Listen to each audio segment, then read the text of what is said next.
नमस्कार, आपका स्वागत हमारे YouTube channel world of technical में।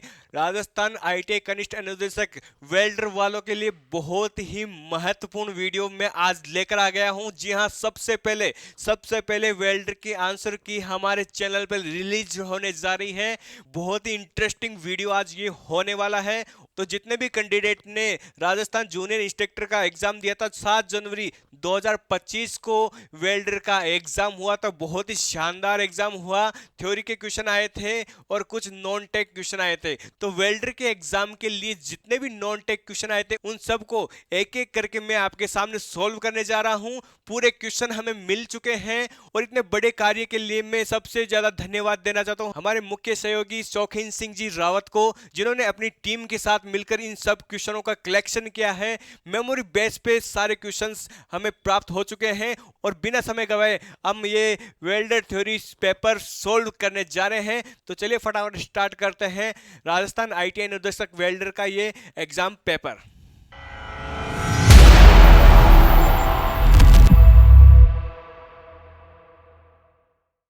हम बढ़ने जा रहे हैं हमारे पहले क्वेश्चन की ओर। आपको पूरा वीडियो देखना है, बिल्कुल भी स्किप नहीं करना, क्योंकि हम जो क्वेश्चन सोल्व कर रहे हैं हम आंसर के साथ उसके बारे में थोड़ी सी डिटेल भी जानेंगे। तो बहुत ही गजब और इंटरेस्टिंग ये चीजें होने वाली है। तो चलिए बढ़ते हैं हमारे पहले क्वेश्चन की ओर। हमारा पहला क्वेश्चन है क्वेश्चन नंबर 1। बिल्कुल बढ़िया, बहुत ही गजब का क्वेश्चन है। किरतार बावनी के रचयिता कौन थे? बहुत ही गजब क्वेश्चन आया था इस एग्जाम के अंदर। किरतार बावनी के रचयिता कौन थे? सबको याद आ गया होगा, बिल्कुल मेमोरी हो गया होगा कि ये क्वेश्चन आया हुआ है हमारे एग्जाम के अंदर। किरतार बावनी के रचयिता कौन थे? तो इसमें हमारा राइट आंसर आ जाएगा बिल्कुल दुर्सा आडा। दुर्सा आडा किरतार बावनी के रचयिता थे। किरतार बावनी के लेखक कवि दुर्सा आडा है। दुर्सा आडा एक कवि, योद्धा और सलाहकार थे, जिन्हें राष्ट्र कवि के नाम से भी जाना जाता है। तो बहुत ही महत्वपूर्ण कवि रहे हुए हैं दुर्सा आडा, जिन्होंने किरतार बावनी की रचना की। और ये जो कवि थे बहुत ही महत्वपूर्ण कवि थे। ये कवि भी थे, साथ में योद्धा थे, पराक्रमी थे और सलाहकार भी थे। सलाहकार भी थे, तो इन्हें राष्ट्र कवि के नाम से भी जाना जाता है। याद रखना, नेशनल लेवल का क्वेश्चन है, इन्हें राष्ट्र कवि के नाम से भी जाना जाता है। तो हमारे ये बहुत ही महत्वपूर्ण क्वेश्चन सोल्व हो चुका है। जिन्होंने इस क्वेश्चन के अंदर दुर्सा आडा को सही किया है उनका 1 नंबर पक्का हो चुका है। तो चलिए बढ़ते हैं अगले क्वेश्चन की ओर। हमारा सेकंड क्वेश्चन है पृथ्वीराज विजय के रचयिता कौन थे? इस क्वेश्चन में पृथ्वीराज विजय के लेखक का नाम पूछा गया है। तो देख लेते हैं इसका राइट आंसर क्या आने वाला है। तो इसका राइट आंसर आ गया है जयनाका। जयनाका पृथ्वीराज विजय के लेखक थे। थोड़ा इनके बारे में भी जान लेते हैं कि ये क्या थे क्या नहीं थे। पृथ्वीराज विजय के लेखक कश्मीरी कवि, यानी कि कश्मीर के थे और इतिहासकारक थे। जयनाका पृथ्वीराज चौहान के दरबार के कवि थे। पृथ्वीराज चौहान को पृथ्वीराज या राजपितौरा के नाम से भी जाना जाता था। ठीक है, तो पृथ्वीराज विजय के लेखक कौन थे? जयनाका थे। और थोड़ा जान लेते हैं, थोड़ा सा इसके बारे में समझ लेते हैं। पृथ्वीराज विजय के बारे में थोड़ा और हम जान लेते हैं डिटेल से। ये जो पृथ्वीराज विजय है ये संस्कृत भाषा में लिखा गया एक महाकाव्य था। ठीक है, इसके अलावा हम देख लेते हैं ये पृथ्वीराज चौहान के जीवन पर लिखा गया है। यानी कि पृथ्वीराज चौहान के जीवन में जो भी घटनाएं हुई, पृथ्वीराज चौहान से संबंधित जो भी चीजें हुई, उनके जीवन के बारे में इस पृथ्वीराज विजय लेख के अंदर लिखा गया है। इसके अलावा हम देख लेते हैं कि इस महाकाव्य में चौहान राजाओं के वंश क्रम का वर्णन है।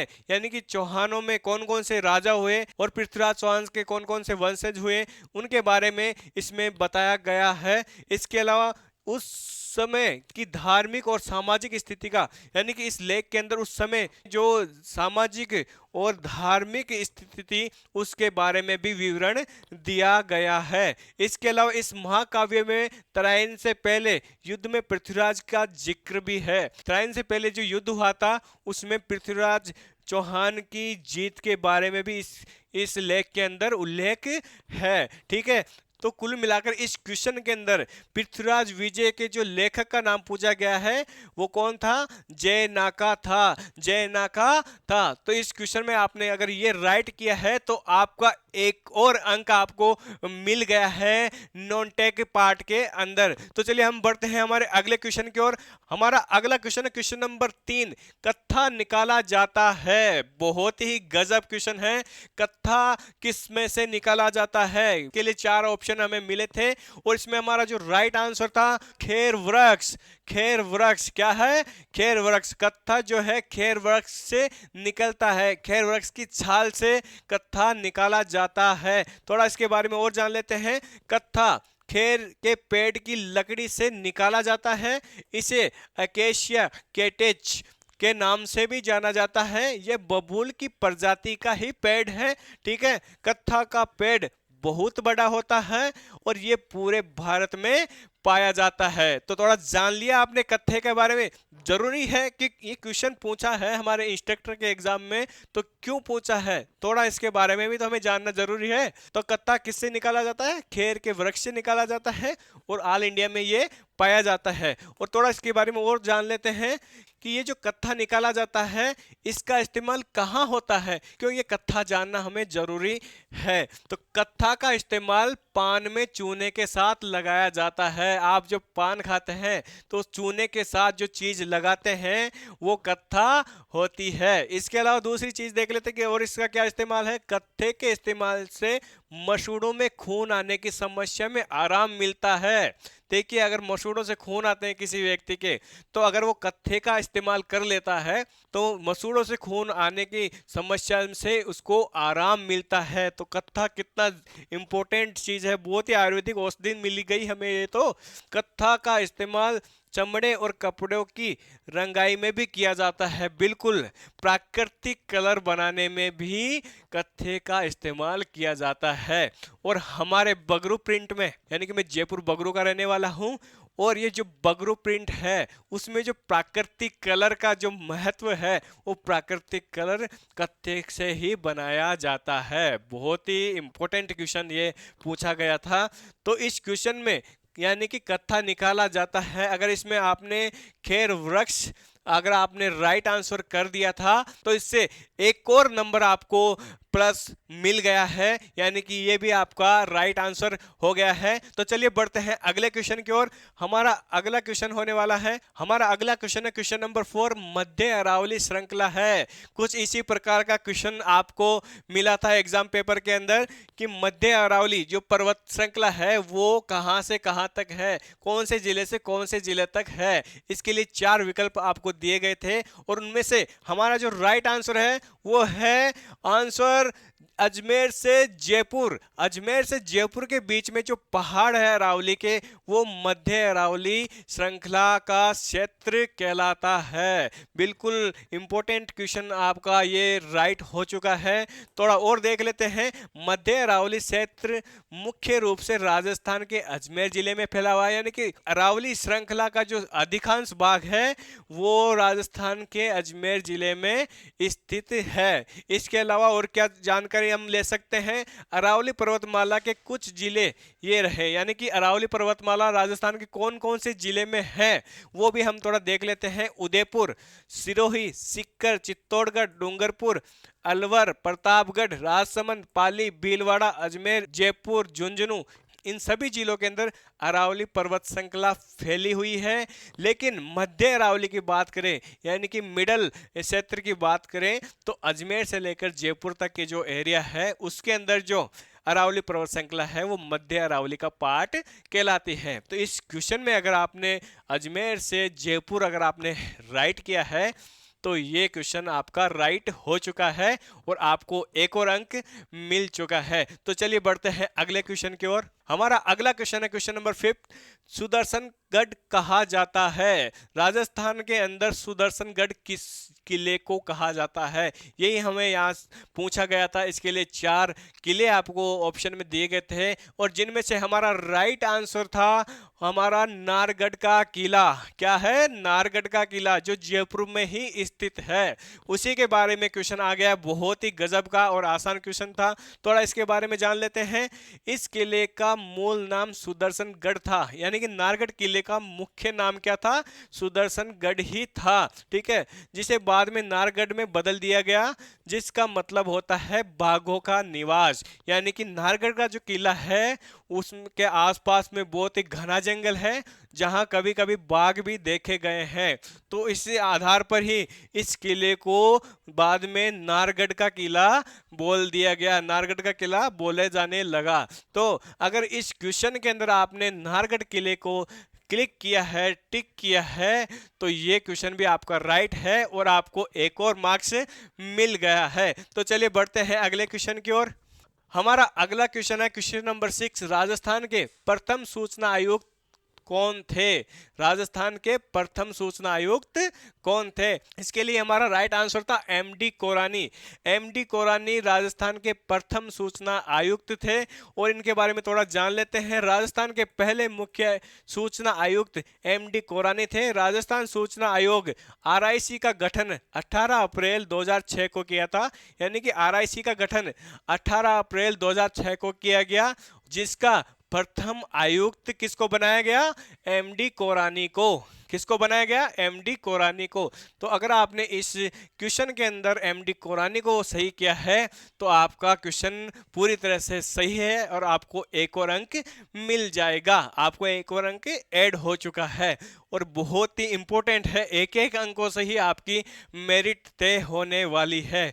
बहुत ही इंपॉर्टेंट एग्जाम है। जो बच्चे बहुत दिनों से इंस्ट्रक्टर के एग्जाम की प्रतीक्षा कर रहे थे, जिन्होंने इस एग्जाम के लिए मेहनत की है, उनके लिए एक एक अंक भी बहुत ही जरूरी है। देखिए टेक्निकल पार्ट तो सबको पता है कि मैंने कितना सही किया है कितना गलत किया, लेकिन ये जो नॉन टेक पार्ट है इसी से मेरिट का डिसाइड होगा कि कितनी मेरिट जाने वाली है। तो वो पूरे के पूरे 40 क्वेश्चन यहाँ हमें मिल चुके हैं और हम इनको सोल्व कर रहे हैं। चलिए बढ़ते हैं अगले क्वेश्चन की ओर। हमारा अगला क्वेश्चन है क्वेश्चन नंबर 70। गारंटी अधिनियम 2011 कब लागू हुआ था?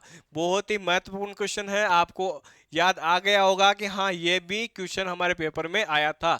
गारंटी अधिनियम 2011 कब लागू हुआ था? तारीख आपको पूछी गई है, 4 ऑप्शन उसके लिए दिए गए थे। इनमें से हमारा जो राइट आंसर है वो है 14 नवंबर 2011। 14 नवंबर 2011 को गारंटी अधिनियम लागू हुआ था। थोड़ा सा और इसके बारे में जान लेते हैं। देखिए राजस्थान लोक सेवाओं के प्रदान की गारंटी अधिनियम 2011 14 नवंबर 2011 को लागू हुआ था। यह अधिनियम पंडित जवाहरलाल नेहरू की जयंती के दिन लागू किया गया था। इस अधिनियम के तहत सरकारी विभागों की सेवाओं को समयबद्ध तरीके से देने का प्रावधान है। इस अधिनियम में उल्लंघन करने पर जुर्माना लगाया जाता है। बहुत ही महत्वपूर्ण अधिनियम है, यानी कि यह अधिनियम लाने का मेन उद्देश्य है कि सरकारी कार्यालयों के अंदर जो आपको कार्य में देरी होती है, आपका कोई भी काम सालों साल अटका रहता है, इस अधिनियम के बाद में कोई भी आपका काम जो है सरकारी ऑफिस में अगर कोई भी आपका काम है, यह अधिनियम कहता है कि आपको वो जो आपका कार्य है वो सही समय पर होना चाहिए। ये जो अधिनियम है ये सरकारी दफ्तरों को इसके लिए बाध्य करता है। तो बहुत ही महत्वपूर्ण अधिनियम है। तो इस क्वेश्चन के अंदर जिन्होंने 14 नवंबर 2011 को क्लिक किया है, राउंड किया है, उसका ये क्वेश्चन सही हो चुका है, उसको एक और नंबर उसकी मेरिट में ऐड हो चुका है। तो चलिए बढ़ते हैं अगले क्वेश्चन की ओर। रेलवे प्रशिक्षण केंद्र कहाँ है?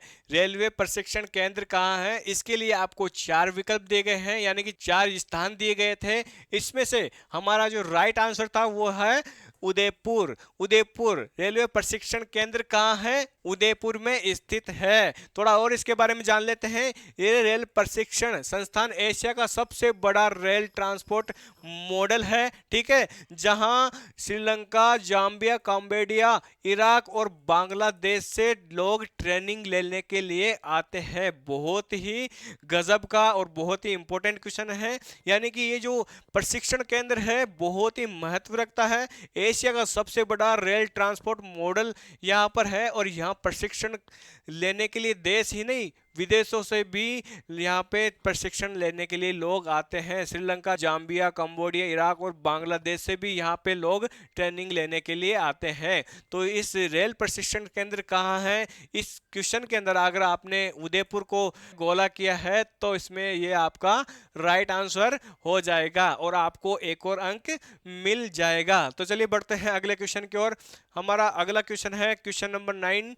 राजसमंद एवं उदयपुर की सबसे ऊंची चोटी है। देखिए राजसमंद और उदयपुर इधर भी अरावली की श्रृंखलाएं हैं। राजसमंद और उदयपुर जिले की जो सबसे ऊंची चोटी है इसका नाम यहाँ पे पूछा गया है, जिसके लिए आपको 4 विकल्प दिए गए थे और उसमें से हमारा राइट आंसर है वो है हमारा जरगा। जरगा जरगा नाम की जो चोटी है वो सबसे ऊंची है। राजसमंद एवं उदयपुर जिले के अंदर जितनी भी पहाड़ियां हैं, जितनी भी अरावली की पहाड़ियां हैं, उनमें से सबसे ऊंची चोटी जो है जरगा जरगा कहलाती है। थोड़ा और इसके बारे में जान लेते हैं। राजसमंद और उदयपुर के बीच स्थित अरावली पहाड़ियों की सबसे ऊंची चोटी जरगा है। इसकी ऊंचाई 1431 मीटर है। इसकी ऊंचाई कितनी है? 1431 मीटर। यह दक्षिणी अरावली में स्थित है, यानी कि अरावली क्षेत्र का जो दक्षिणी पार्ट है उसमें यह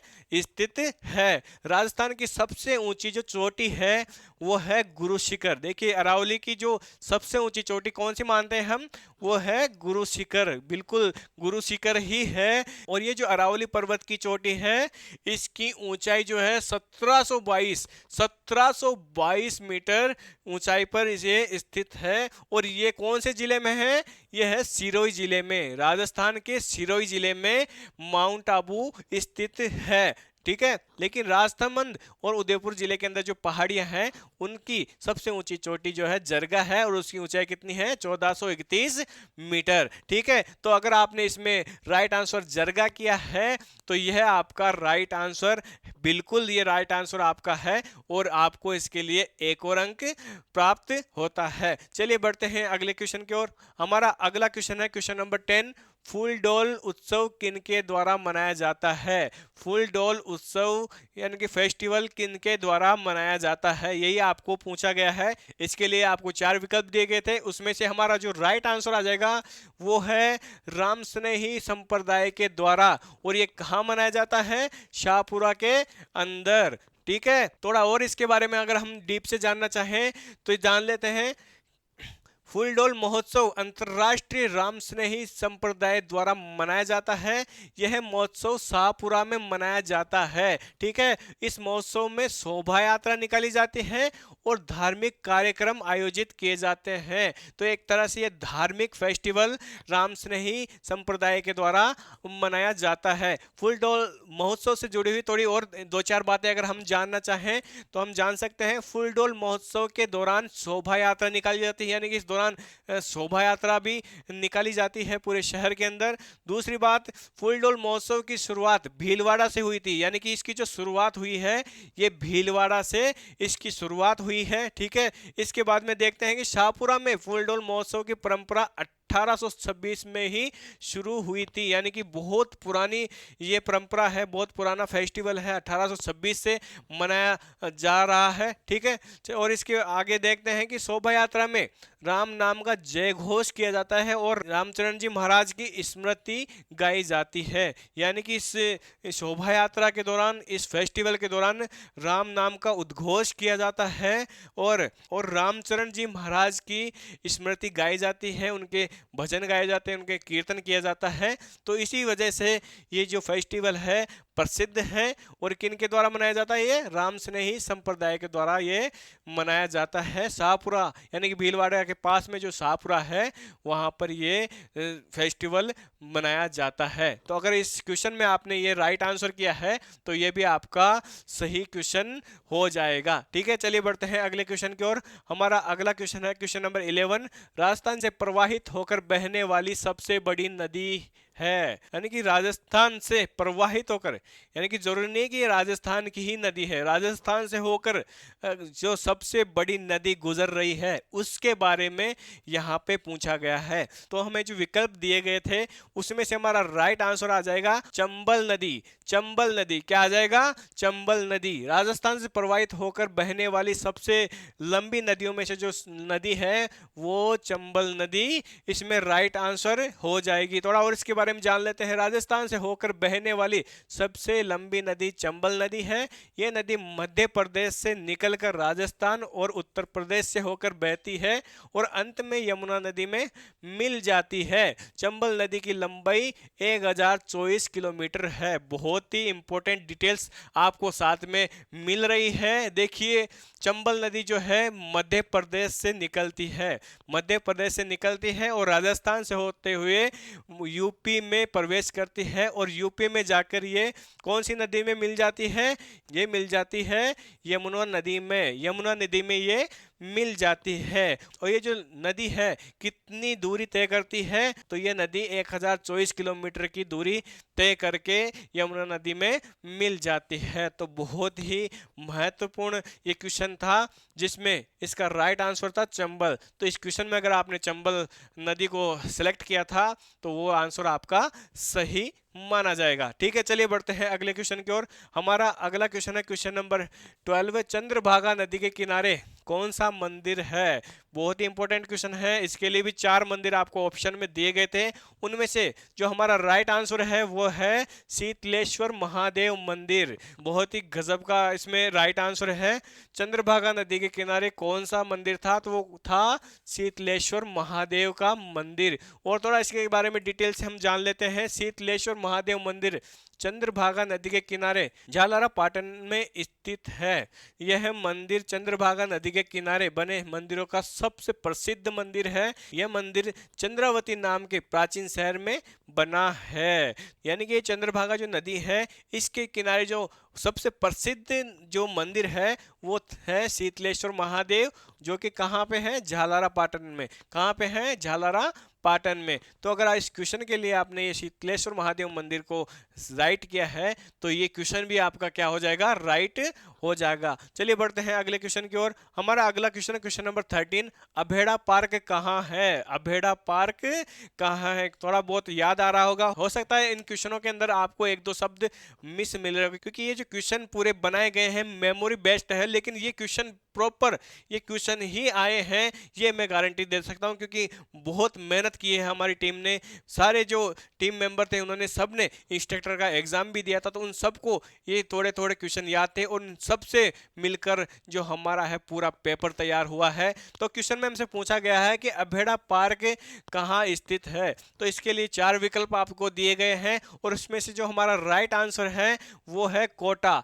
अभेड़ा जियोलॉजिकल पार्क कोटा में स्थित है। आगे बात समझ में, थोड़ा इसके बारे में जान लेते हैं। अभेड़ा जैविक उद्यान सकतपुरा वन खंड के 309 हेक्टेयर क्षेत्र में स्थापित किया गया है, जबकि प्रथम चरण में 143 हेक्टेयर में ही अभी ये स्टार्ट किया गया है। यह राजस्थान के कोटा जिले में स्थित है। ये कौन से जिले में स्थित है? कोटा जिले में। इसके लिए हमें विकल्प के अंदर कोटा आया था और वो जो कोटा आपने अगर सिलेक्ट कर दिया है तो ये आपका राइट आंसर हो जाएगा। ठीक है, चलिए बढ़ते हैं अगले क्वेश्चन की ओर। हमारा अगला क्वेश्चन है क्वेश्चन नंबर 14। सर्वाधिक उपजाऊ मिट्टी कौन सी है? बहुत ही गजब का क्वेश्चन है। वो 4 विकल्प दिए गए थे जिसमें हमारा राइट आंसर आ जाएगा जलोढ़। जलोढ़ मिट्टी जो है सबसे उपजाऊ मिट्टी मानी जाती है। थोड़ा और इसके बारे में अगर हम डिटेल से जानते हैं तो भारत में जलोढ़ मिट्टी सबसे ज्यादा उपजाऊ मिट्टी है।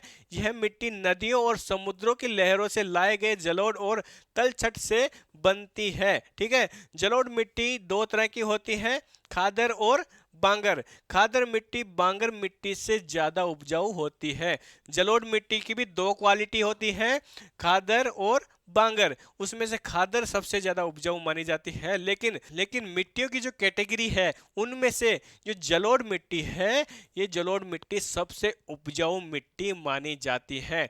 तो आपको जो चार विकल्प दिए गए थे उनमें से जो जलोढ़ मिट्टी है, इसको अगर आपने टिक किया है, इसको अगर आपने सेलेक्ट किया है, तो ये आपका राइट आंसर हो जाएगा। आगे बात समझ में। हमारा अगला क्वेश्चन है क्वेश्चन नंबर 15, झील का संबंध नहीं है। देखिए एक क्वेश्चन ऐसा भी आया था जिसके अंदर आपको झील और उसका स्थान बताया गया था कि ये झील यहाँ स्थित है, तो इसमें से हमें बताना था कि कौन सा मैच नहीं करता है, यानी कि वो झील जो है उस स्थान पे नहीं है, वो ऑप्शन आपको यहाँ पे बताना था। तो इसमें हमारा राइट आंसर आ जाएगा कायलाना झील बीकानेर। ये जो विकल्प था यह सही नहीं था, यही आपको यहाँ पे बताना था। तो ये कायलाना जो झील है यह बीकानेर में नहीं जोधपुर में स्थित है। कहाँ स्थित है? जोधपुर में स्थित है। थोड़ा इसके बारे में जान लेते हैं। देखिए कायलाना झील राजस्थान के जोधपुर शहर के करीब 8 किलोमीटर पश्चिम में है।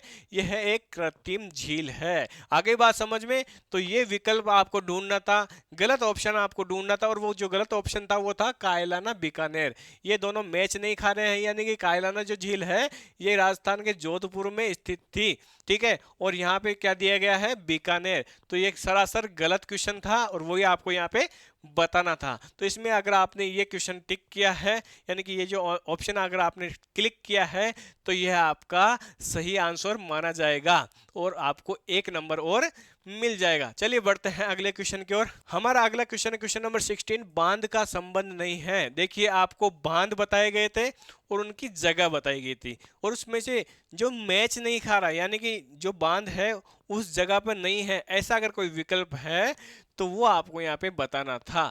तो इसमें से हमारा राइट आंसर आ जाएगा जवाहर सागर बांध झालावाड़, यानी कि जवाहर सागर जो बांध है ये झालावाड़ में नहीं है। यही आपको ढूंढकर बताना था कि कौन सा जो है कॉम्बिनेशन सही नहीं है। तो ये बिल्कुल ये आपका ऑप्शन सही हो जाएगा, यानी कि जो जवाहर सागर बांध है वो झालावाड़ में स्थित नहीं है। तो वो कहाँ स्थित है? तो वो है हमारे कोटा में, यानी कि जो जवाहर सागर बांध है ये कोटा में चंबल नदी के ऊपर बना हुआ है। थोड़ा और जान लेते हैं इसके बारे में। जवाहर सागर बांध राजस्थान के कोटा जिले में चंबल नदी पर बना एक कंक्रीट गुरुत्व बांध है। यह बांध चंबल घाटी परियोजना का हिस्सा है। इसका निर्माण साल 1972 में पूरा हुआ था, यानी कि ये बांध कहाँ है? राजस्थान के कोटा जिले में स्थित है, और ये चंबल नदी के ऊपर, ये कहाँ बना हुआ है? चंबल नदी के ऊपर ये बना हुआ था, और बना ये 1972 में बनकर ये पूरा हो गया था। तो इस क्वेश्चन में अगर आपने ये वाला ऑप्शन सही किया है तो आपका राइट आंसर भी यही होने वाला है और आपको 1 नंबर और यहाँ पे मिलने वाला है। चलिए बढ़ते हैं अगले क्वेश्चन की ओर। हमारा अगला क्वेश्चन है क्वेश्चन नंबर 17, कौन सा बंदरगाह जयपुर से सबसे कम दूरी पर है?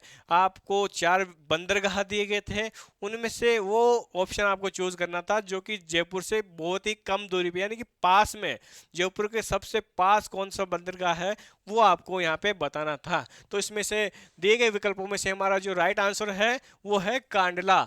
कांडला, कांडला जो पोर्ट है, कांडला जो बंदरगाह है वो जयपुर से सबसे नजदीक में हमारे पड़ता है। थोड़ा और जान लेते हैं इनके बारे में। गुजरात का बंदरगाह कांडला ये जयपुर से लगभग 800 किलोमीटर की दूरी पर है, और यही जो बंदरगाह है सबसे नजदीक पड़ता है। बाकी के सारे जो अदर बंदरगाह थे वो जयपुर से और भी ज्यादा दूरी पे है, यानी कि 800 किलोमीटर से भी ज्यादा वो दूरी पे वो सारे बंदरगाह स्थित थे। तो इस क्वेश्चन में अगर आपने कांडला को सही किया है तो ये आपका सही आंसर होने वाला है। ठीक है, चलिए बढ़ते हैं अगले क्वेश्चन की ओर। हमारा अगला क्वेश्चन है क्वेश्चन नंबर 18, तोरावाटी उपबोली किस क्षेत्र में बोली जाती है? तोरावाटी उपबोली जो है, तोरावाटी जो भाषा है, बोली है, वो किस क्षेत्र में बोली जाती है? इसके लिए 4 विकल्प दिए गए थे और उसमें से हमारा राइट आंसर है ढूंढाड़ी। ढूंढाड़ी क्षेत्र में ये तोरावाटी बोली जाती है, और इसके बारे में थोड़ा और हम अगर डिटेल से जानना चाहें तो जान सकते हैं। तोरावाटी ढूंढाड़ी की उपबोली है।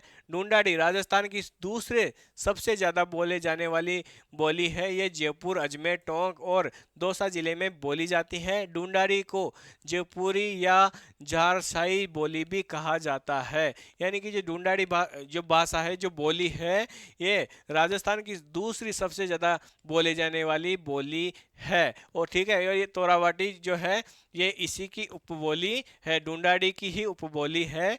और ये जो कहाँ कहाँ बोली जाती है आप देख सकते हैं, जयपुर, अजमेर, टोंक और दौसा जिलों में ये जो बोली है बोली जाती है। ठीक है, तो इसमें हमारा राइट आंसर था ढूंढाड़ी। क्या था? ढूंढाड़ी। ठीक है, चलिए बढ़ते हैं अगले क्वेश्चन की ओर। हमारा अगला क्वेश्चन है क्वेश्चन नंबर 19। राज्यपाल को कौन हटा सकता है? देखिए, किसी भी राज्य के राज्यपाल को अगर कोई हटा सकता है तो वह कौन हटा सकता है? तो इसमें हमारा राइट आंसर आ जाएगा राष्ट्रपति। राज्यपाल को कौन हटा सकता है? राज्यपाल को केवल राष्ट्रपति ही हटा सकता है। तो इस क्वेश्चन के लिए अगर आपने राष्ट्रपति को सही किया है तो ये क्वेश्चन आपका पूरी तरह से सही आंसर होने वाला है। चलिए बढ़ते हैं अगले क्वेश्चन की ओर। हमारा अगला क्वेश्चन है क्वेश्चन नंबर 20। प्रसिद्ध मांड गायिका कौन थी? देखिए, प्रसिद्ध मांड गायिका पूछा गया है और उसमें 4 विकल्प आपको दिए गए हैं। उसमें से बताना था कि प्रसिद्ध मांड गायिका, फेमस मांड गायिका कौन सी थी। तो इसमें से हमारा राइट आंसर था अल्लाह जिलाई बाई। अल्लाह जिलाई बाई प्रसिद्ध फेमस मांड गायिका थी। और इसके बारे में अगर हम डिटेल से जानना चाहें तो जान सकते हैं, राजस्थान की प्रसिद्ध मांड गायिका अल्लाह जिलाई बाई है। ठीक है, और अल्लाह जिलाई बाई के बारे में हम थोड़ा और जान लेते हैं। अल्लाह जिलाई बाई का जन्म जो है 1 फरवरी 1902 को बीकानेर में हुआ था। ठीक है, इसके अलावा अल्लाह जिलाई बाई ने महाराजा गंगा सिंह के दरबार में गायन किया था। यानी कि अल्लाह जिलाई बाई जो थी वो महाराजा गंगा सिंह के दरबार में गायन करती थी, गायिका थी, गाती थी। ठीक है, इसके अलावा हम जान लेते हैं इनके बारे में और।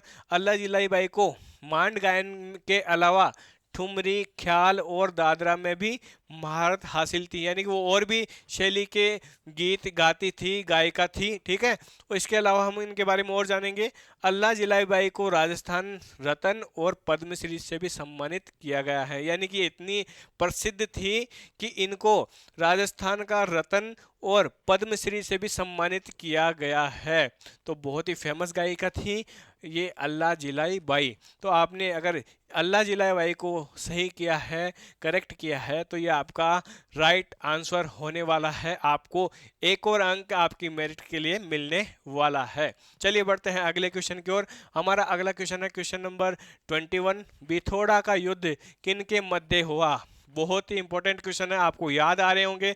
जैसे जैसे मैं क्वेश्चन ले रहा हूं आपको याद आ रहे होंगे कि हाँ, ये भी क्वेश्चन हमारे पेपर में था। तो यानी कि पूरे क्वेश्चन हमने बहुत ही सोच समझ के ही मेहनत से बनाए हैं। हमने आपके सामने पूरा पेपर ला दिया है विथ एग्जाम्पल, विथ डिटेल हम ये पूरा पेपर आपको बता रहे हैं। तो हमारा क्वेश्चन है बिथोड़ा का युद्ध किन के मध्य हुआ था?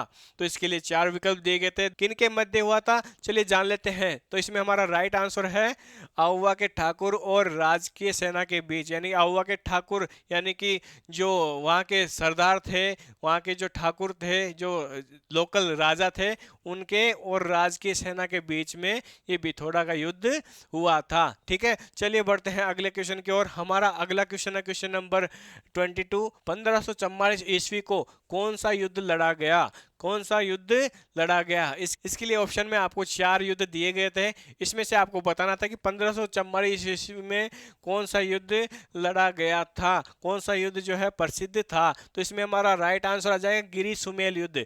गिरी सुमेल युद्ध जो है 1500 ईस्वी का एक फेमस युद्ध था, जो कि गिरी सुमेल युद्ध था। और वो कब लड़ा गया? 1544 ईस्वी में लड़ा गया था। ठीक है, तो इसमें अगर आपने गिरी सुमेल युद्ध को क्लिक किया है, सही किया है, तो ये आपका आंसर भी सही हो जाएगा। अगर गिरी सुमेल युद्ध के बारे में थोड़ा और डिटेल से हम जानना चाहें तो वो भी हम देख लेते हैं कि गिरी सुमेल युद्ध क्या था और किसके बीच हुआ था। गिरी सुमेल का युद्ध 5 जनवरी 1544 को राजस्थान के पाली जिले के गिरी और सुमेल गांवों के पास लड़ा गया था। यह युद्ध दिल्ली के बादशाह शेरशाह सूरी और मारवाड़ के राजा राव मालदेव राठौड़ के बीच हुआ था। इस युद्ध में राव मालदेव राठौड़ के कमांडर राव जेता और राव कुंभाजी ने शेरशाह सूरी को हरा दिया था। बहुत ही खतरनाक युद्ध ये हुआ था, बहुत ही खतरनाक युद्ध ये माना जाता है। इस युद्ध के अंदर राव मालदेव की सेना ने शेरशाह सूरी की सेना को बहुत ही बुरी तरह से परास्त किया था, बहुत ही बुरी तरह से परास्त किया था। इस युद्ध में शेरशाह सूरी के पास 80,000 की सेना थी और हमारे मालदेव जी राठौड़ के पास मात्र 8,000 की सेना थी। इस 8,000 की सेना ने 80,000 की सेना को मार गिरा दिया। शेरशाह सूरी की 80,000 की सेना को भी परास्त कर दिया, बुरी तरह से मात दे दी और ये जो युद्ध है राव मालदेव जी जीत गए थे। और उसके बाद में शेरशाह सूरी ने जो एक वाक्य बोला था वो था कि मुट्ठी भर बाजरे के लिए मैं हिंदुस्तान की बादशाहत खो देता। इतनी भयंकर परास्त मिली थी शेरशाह सूरी को, उसको ये कहना पड़ा कि मैं मुट्ठी भर बाजरे, यानी राजस्थान में बाजरा होता है और वहां में जीतने के चक्कर में पूरे हिंदुस्तान को खो देता। इतना बुरा मारा है हमारे राव मालदेव जी ने उनको। ठीक है, तो बहुत ही निर्णायक और बहुत ही खतरनाक युद्ध हुआ था 1544 ईस्वी में। वो कौन सा युद्ध था? गिरी सुमेल युद्ध कहा जाता है, क्योंकि यह गिरी और सुमेल गांवों के बीच में युद्ध किया गया था। आगे बात समझ में? चलिए बढ़ते हैं अगले क्वेश्चन की ओर। हमारा अगला क्वेश्चन है क्वेश्चन नंबर 23। कौन सा जंबोजी द्वारा रचित नहीं है? कौन सा जंबोजी द्वारा रचित नहीं है? तो इसमें हमारा राइट आंसर आ जाएगा जंब पुराण। जंब पुराण जो है, ये जंब पुराण जो है जंबोजी द्वारा नहीं लिखा गया है। ये इसमें राइट आंसर आ जाएगा। ठीक है, चलिए बढ़ते हैं अगले क्वेश्चन की ओर। हमारा अगला क्वेश्चन है क्वेश्चन नंबर 24। राज्य चुनाव आयोग का कार्य है। बहुत ही महत्वपूर्ण क्वेश्चन है, हमें आना भी चाहिए कि राज्य चुनाव आयोग का क्या कार्य है, राज्य चुनाव आयोग क्या कार्य करता है। तो इसमें हमारा राइट आंसर आ जाएगा नगरीय एवं पंचायती चुनाव कराना। यानी कि हमारे लोकल में जो नगरीय चुनाव होते हैं, पंचायती राज चुनाव होते हैं, उन सब का कार्य जो है कौन करता है? राज्य चुनाव आयोग करता है। आगे बात समझ में? तो इस क्वेश्चन के अंदर अगर आपने ये विकल्प राइट किया है तो आपका क्वेश्चन भी राइट हो जाएगा। चलिए बढ़ते हैं अगले क्वेश्चन की ओर। हमारा अगला क्वेश्चन है क्वेश्चन नंबर 25। राजस्थान का टाटा नगर किसे कहा जाता है? राजस्थान का टाटा नगर किसे कहा जाता है? बहुत ही इंपॉर्टेंट क्वेश्चन है, राजस्थान की जीके का बहुत ही महत्वपूर्ण क्वेश्चन है। तो जान लेते हैं कि इसका राइट आंसर क्या आ जाएगा। तो इसमें हमारा राइट आंसर आ जाएगा रेड टोंक। यानी कि रेड टोंक जो ये स्थान है, ये राजस्थान का टाटा नगर माना जाता है। क्यों माना जाता है थोड़ा ये भी हम जान लेते हैं। तो राजस्थान के टोंक जिले के निवाई के पास डील नदी के किनारे बसे इस इलाके को प्राचीन भारत का टाटा नगर कहा जाता है, क्योंकि यहाँ पे पंचमार्क सिक्कों का बड़ा भंडार मिला है। यहाँ पर पंचमार्क सिक्कों का भंडार मिला था। ठीक है, खुदाई के दौरान बहुत ही बड़ा भंडार मिला है सिक्कों का, इसलिए इस जगह को टाटा नगर के नाम से जाना जाता है। और ये कौन से जिले में स्थित है? ये राजस्थान के टोंक जिले में स्थित है। तो अगर इस क्वेश्चन के लिए आपने रेड टोंक ये ऑप्शन अगर आपने क्लिक कर दिया है तो ये आपका राइट आंसर होने वाला है। चलिए बढ़ते हैं अगले क्वेश्चन की ओर। हमारा अगला क्वेश्चन है क्वेश्चन नंबर 26। कौन सा कथन सुमेलित नहीं है? यानी कि पेपर में एक ऐसा भी क्वेश्चन आया था जिसके अंदर खनिज था और वो खनिज कहाँ निकलता है वो जगह दी गई थी। तो उसमें से आपको बताना है कि कौन सा सुमेलित नहीं है, यानी कि कौन सा खनिज वहां नहीं निकलता है, ऐसा जोड़ा आपको उसमें से चुनना था। तो इसमें हमारा जो राइट आंसर था वो था टंगस्टन किशनगढ़। एक ऐसा ऑप्शन था जो आपको राइट करना था। अगर आपने टंगस्टन किशनगढ़ को सिलेक्ट किया है तो वो आपका राइट आंसर हो जाएगा। यानी कि जो टंगस्टन है ये किशनगढ़ में नहीं पाया जाता है, किशनगढ़ की किसी भी माइन से ये नहीं निकलता है। ये खनिज जो तत्व है, ये जो टंगस्टन है, किशनगढ़ से नहीं प्राप्त होता है। तो यही इसमें राइट आंसर हो जाएगा। अगर आपने इसको सही किया है तो ये आपका सही आंसर माना जाएगा। आगे बात समझ में? चलिए बढ़ते हैं अगले क्वेश्चन की ओर। हमारा अगला क्वेश्चन है क्वेश्चन नंबर 27। सर्दियों में होने वाली वर्षा को कहते हैं। राजस्थान में जो सर्दियों में वर्षा हो जाती है उसको क्या कहा जाता है? बहुत ही अच्छा क्वेश्चन है, हर राजस्थानी को पता है, जो भी राजस्थान में रहते हैं उनको पता है। इसको कहते हैं मावठ। ठीक है, अगर सर्दियों के अंदर वर्षा हो जाती है तो हमारे लोकल में इसको कहते हैं कि भाई मावठ हो गई। क्या हो गई? मावठ हो गई। और इसके बारे में थोड़ा और जान लेते हैं। राजस्थान में सर्दियों में होने वाली बारिश को मावठ कहते हैं। यह है बारिश मध्य सागर में बहने वाले चक्रवातों की वजह से होती है। इसे पश्चिमी विक्षोभ भी कहा जाता है। कहते हैं ना कि पश्चिमी विक्षोभ के कारण वर्षा हुई, तो वो यही होती है, मावट होती है। वो कौन सी वर्षा होती है, यानी कि वो सर्दियों में होती है और वो मावट कहलाती है। सर्दियों में होने वाली बारिश को गोल्डन ड्रॉप्स के नाम से भी जाना जाता है। देखिए हमारे लिए तो गोल्डन ड्रॉप्स ही है। राजस्थान में अधिकतर जो खेती है वो बरसात के ऊपर ही डिपेंड है। अगर सर्दियों के अंदर बरसात हो जाती है तो वो हमारे लिए सोने पे सुहागा है, क्योंकि हम जो है इस मौसम में चने की खेती करते हैं, गेहूं की खेती करते हैं, सरसों की खेती करते हैं। तो अगर इस दौरान बारिश हो जाती है तो ये हमारी फसल बहुत ही अच्छी तरीके से मिलती है, अच्छी तरीके से तैयार होती है और किसानों को बहुत लाभ मावट से मिलता है। तो बहुत सारे किसान भगवान से उम्मीद करते हैं कि भगवान मावट हो जाए। तो ये सर्दियों में जो बरसात होती है राजस्थान में वो कहलाती है मावट। क्या कहलाती है? मावट। अगर आप मावट को आपने राइट आंसर किया है तो ये वास्तव में ही राइट आंसर होने वाला है। आगे बात समझ में? चलिए बढ़ते हैं अगले क्वेश्चन की ओर। हमारा अगला क्वेश्चन है क्वेश्चन नंबर 28। कालीबाई कहाँ से थी? कालीबाई के बारे में पूछा गया है कि कालीबाई कहाँ से थी। इसके लिए 4 जगह आपको बताई गई थी, उसमें से हमारा राइट आंसर है रास्तापाल डूंगरपुर। कालीबाई जो थी रास्तापाल डूंगरपुर से थी।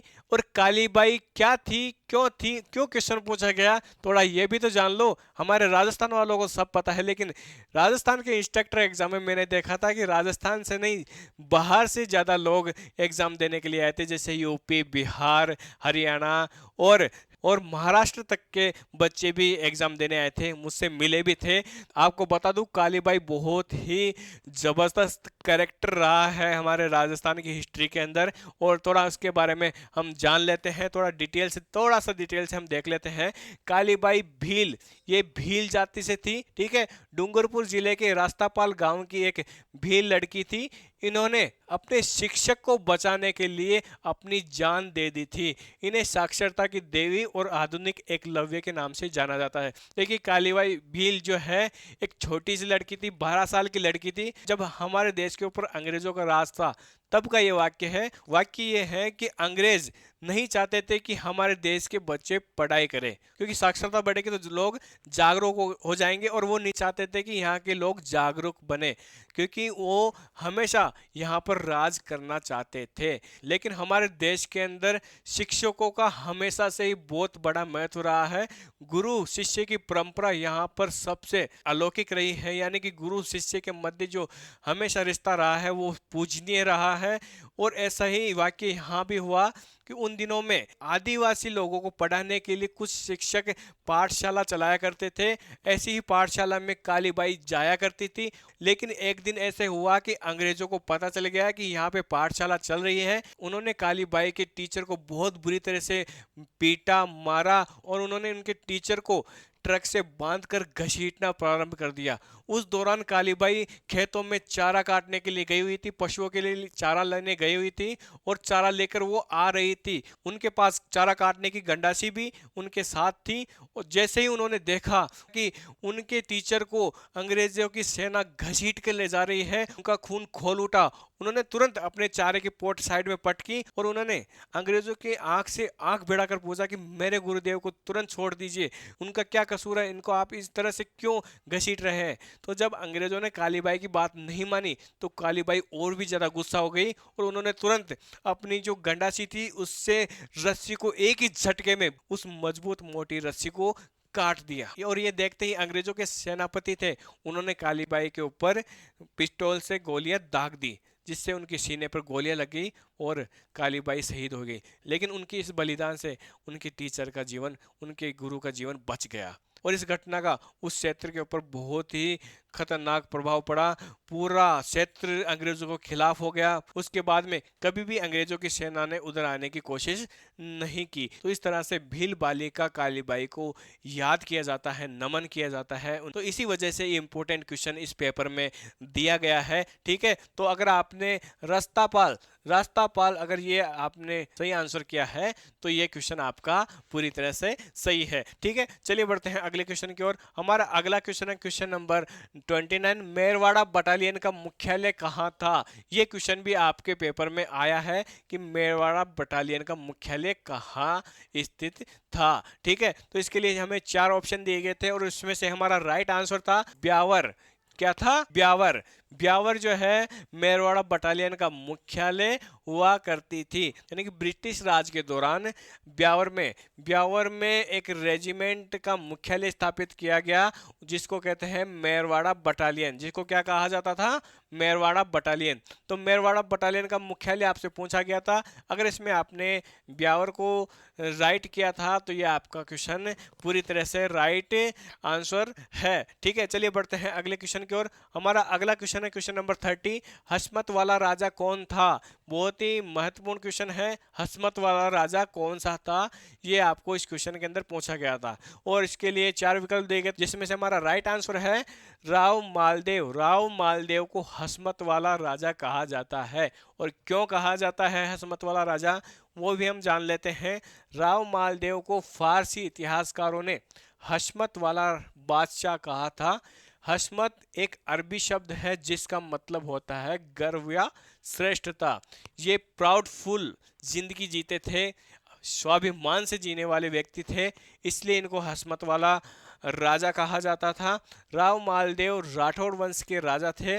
उन्होंने मारवाड़ राज्य पर शासन किया था, यानी कि राव मालदेव को हसमत वाला राजा कहा जाता है। तो अगर इस क्वेश्चन में आपने राव मालदेव जी को सही किया है तो आपका क्वेश्चन पूरी तरह से सही माना जाएगा। आगे बात समझ में, चलिए बढ़ते हैं अगले क्वेश्चन की ओर। 31 झूमिंग का संबंध किससे है?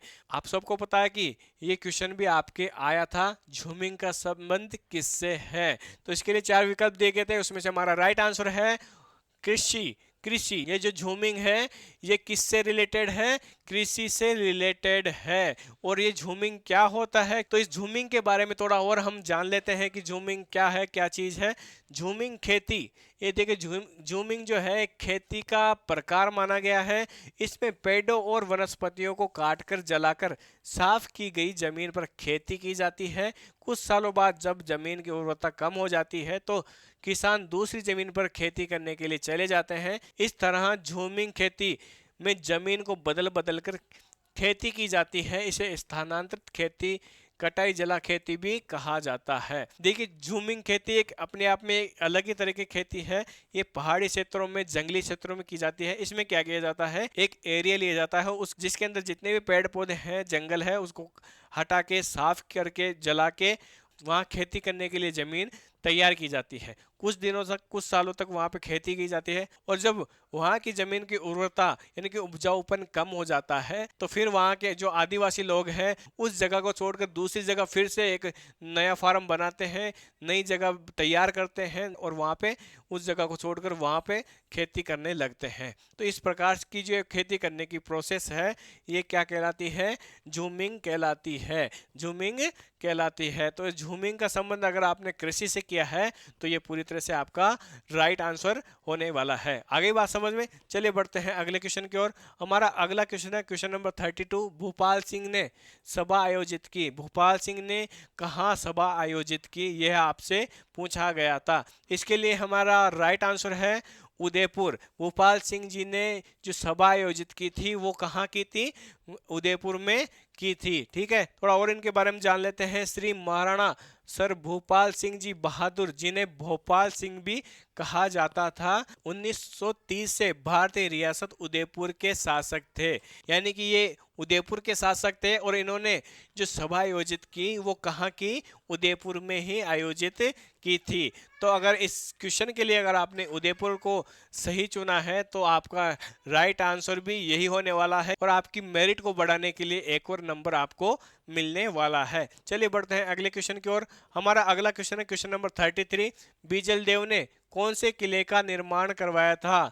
इसके लिए आपको 4 किलों का नाम ऑप्शन के अंदर दिया गया था, उसमें से हमारा राइट आंसर हो जाएगा गागरोन का किला। गागरोन के किले का निर्माण किसने करवाया था? बीजल देव ने। बीजल देव ने ही गागरोन के किले का निर्माण करवाया था। थोड़ा इसके बारे में जान लेते हैं। गागरोन दुर्ग का निर्माण राजा बीजल देव ने 12वीं शताब्दी में करवाया था। यह किला राजस्थान के झालावाड़ जिले में काली सिंध नदी के किनारे पे बना हुआ है। बहुत ही अच्छी डिटेल आपको साथ में मिल रही है कि जो गागरोन का किला है राजा बीजल देव ने बनवाया था। कब बनवाया था? 12वीं शताब्दी में बनाया था। ठीक है, और ये जो किला है कौन सी जिले में है? राजस्थान के झालावाड़ जिले में स्थित है। कौन सी नदी के किनारे? काली सिंध नदी के किनारे ये जो किला है गागरोन का किला स्थित है। तो बीजल देव ने कौन से किले का निर्माण करवाया? इस क्वेश्चन का राइट आंसर, अगर आपने गागरोन का किला किया है तो ये आंसर आपका पूरी तरह से सही होने वाला है। आपको एक और मार्क्स यहाँ पे मिलने वाला है। चलिए बढ़ते हैं अगले क्वेश्चन की ओर। हमारा अगला क्वेश्चन है question number 34। Kumher breeding farm Bharatpur किससे संबंधित है? यानी कुम्हेर, भरतपुर के कुम्हेर में जो ब्रीडिंग फार्म बनाया गया है सरकार के द्वारा, वो किससे संबंधित है? इसके लिए आपको 4 विकल्प दिए गए थे और उसमें से हमारा राइट आंसर आ जाएगा बकरी की नस्ल। यानी कि बकरी की नस्ल जो जमुना नस्ल है बकरी की नस्ल को सुधारने के लिए सरकार के द्वारा पशुओं की नस्ल में सुधार के लिए ये अनुसंधान केंद्र बना गया है। थोड़ा और जान लेते हैं इसके बारे में। भरतपुर जिला स्थित पशु प्रजनन फार्म कुम्हेर बकरी नस्ल संवर्धन का राज्य में अग्रणी एवं एकमात्र केंद्र है। चलिए बढ़ते हैं अगले क्वेश्चन की ओर। हमारा अगला क्वेश्चन है क्वेश्चन नंबर 35। जवाहर सागर बांध कौन सी नदी पर बना है? यही आपको यहाँ पे बताना था। 4 नदियों के नाम आपको दिए गए थे, उसमें से आपको सही नदी का नाम इसमें चुनना था। तो इसमें हमारा राइट आंसर था चंबल नदी पर। ये जवाहर सागर जो बांध है ये कौन सी नदी पर बनाया गया था? चंबल नदी पर बनाया गया था। थोड़ा और इसके बारे में जानेंगे तो हम देख लेते हैं। जवाहर सागर बांध का निर्माण कोटा जिले के पास चंबल नदी पर किया गया है और बांध का निर्माण 1972 में किया गया था। ये जो बांध बनाया गया कब बनाया गया? 1972 में। कहाँ बनाया गया? कोटा जिले में। कोटा जिले में ये बांध बनाया गया है। कौन सी नदी के ऊपर? चंबल नदी के ऊपर। चंबल नदी के ऊपर ये बांध बनाया गया था। तो अगर आपने इस क्वेश्चन के अंदर चंबल नदी को सही किया है तो आपका ये क्वेश्चन राइट होने वाला है। आगे बात समझ में। चलिए बढ़ते हैं अगले क्वेश्चन की ओर। अब तक हमारे 35 क्वेश्चन कंप्लीट हो गए हैं। अब हम बढ़ते हैं आगे के 5 क्वेश्चनों की ओर। लेकिन ये 5 ऐसे क्वेश्चन हैं जो कि डाउटफुल है। इनके आंसर क्या है? डाउटफुल है, जिनका कोई क्लियर आंसर अभी हमारी टीम को या हमें नहीं मिला है। हमने काफ़ी कोशिशें की, हमने काफ़ी रिसर्च किया, लेकिन इसके ऊपर हमें कोई भी सेटिस्फाइड आंसर हमें नहीं मिला। वो क्वेश्चन भी हम आपको दिखा रहे हैं। अगर आपको इसका राइट आंसर मिलता है, अगर आपको उन क्वेश्चनों के बारे में राइट आंसर पता है, तो ज़रूर आप इस वीडियो के कमेंट बॉक्स में लिख कर भेजें, ताकि आप और आपके साथियों को उन बचे हुए क्वेश्चनों का भी राइट आंसर मिल सके और वो भी मिलान कर सके। तो चलिए बढ़ते हैं बचे हुए उन 5 डाउटफुल क्वेश्चनों की तरफ। तो हमारा अगला क्वेश्चन था क्वेश्चन नंबर 36। मरुस्थलीकरण का कारण क्या है? मरुस्थलीकरण का कारण क्या है? इसके लिए भी 4 विकल्प दिए गए थे, लेकिन हमें कोई भी संतुष्टिजनक आंसर इसका प्राप्त नहीं हुआ है। आपको अगर इसका राइट आंसर पता है तो आप क्वेश्चन नंबर के साथ इसका राइट आंसर जरूर कमेंट बॉक्स में डालें। इसके बाद में अगला क्वेश्चन था नगरीय अनुच्छेद कौन सा है? नगरीय अनुच्छेद कौन सा है? अगर इसके बारे में भी अगर आपको राइट आंसर पता है तो क्वेश्चन नंबर के साथ आप कमेंट में इसका राइट आंसर डाल सकते हैं। ठीक है, इसके बाद में हमारा अगला क्वेश्चन था क्वेश्चन नंबर 38। जिला कलेक्टर का कार्य नहीं है। देखिए, जिला कलेक्टर के 4 कार्य दिए गए थे, उसमें से कौन सा एक जो है जिला कलेक्टर का कार्य नहीं है? अगर वो आपको पता है तो आपको कमेंट बॉक्स में इस क्वेश्चन नंबर के साथ उसका राइट आंसर डालना है, जिससे कि आपको आपके साथियों को इसका बेनिफिट मिल सके। इसके बाद में अगला क्वेश्चन था मिलान करें, यानी कि माइंस की खानें दी गई थी और उसके साथ स्थान दिया गया था, उसमें से आपको मिलान करना था। अगर वो क्वेश्चन आपको ज्ञात है, उसके बारे में अगर सही आंसर आपको पता है तो वो आप इस कमेंट बॉक्स में बता सकते हैं। चलिए बढ़ते हैं अगले क्वेश्चन की ओर। और जो हमारा आखिरी क्वेश्चन था आभूषणों से जुड़ा हुआ क्वेश्चन था, तो जरूर आप इस क्वेश्चन नंबर के साथ उसकी डिटेल और उसका सही आंसर दीजिए, ताकि सबको इस चीज़ का पता चल सके। तो काफ़ी प्रयास करके 40 में से 40 क्वेश्चन आपके सामने हम ले आए हैं।